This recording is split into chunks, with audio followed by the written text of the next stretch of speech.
Melinda என்னும் 30 வயதுடைய பெண் தீவிர தலைவலியால் பாதிக்கப்பட்டிருந்தார்.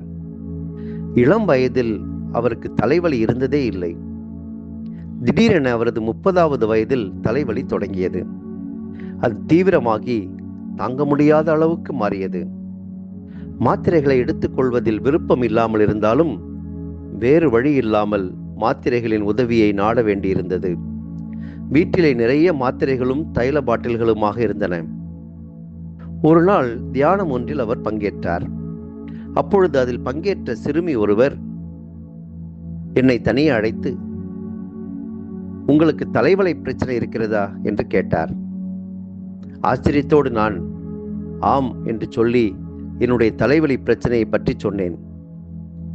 கடவுள் உங்களை நலமாக்க விரும்புகிறார் என்று கூறி அங்கிருந்த எல்லோரிடமும் அப்பெண் எனக்காக ஜெபிக்க கேட்டுக்கொண்டாள்.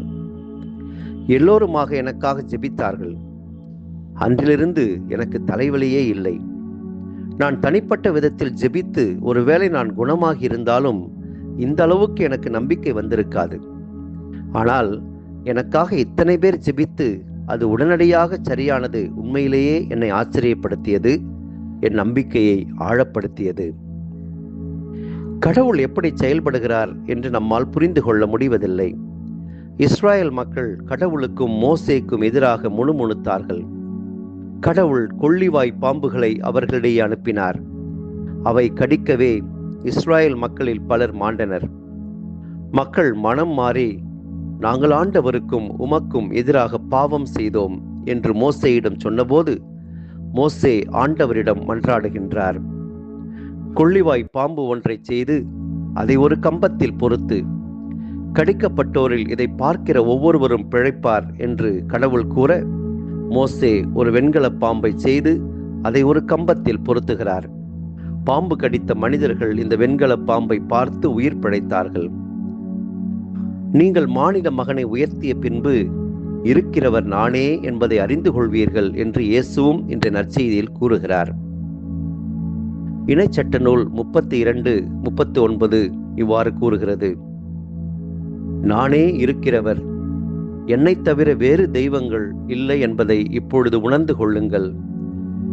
கொல்பவரும் நானே, உயிரளிப்பவரும் நானே, காயப்படுத்துபவரும் நானே, குணமாக்குபவரும் நானே. யோபு நூல் 5:18 கூறுகிறது, காயப்படுத்தினாலும் கட்டுப்போடுபவர் அவரே, அடித்தாலும் ஆற்றுகின்ற கை அவரதே. இறைவாக்கினர் ஓசையா நூல் 6:1 கூறுகிறது, வாருங்கள் ஆண்டவரிடம் நாம் திரும்புவோம்.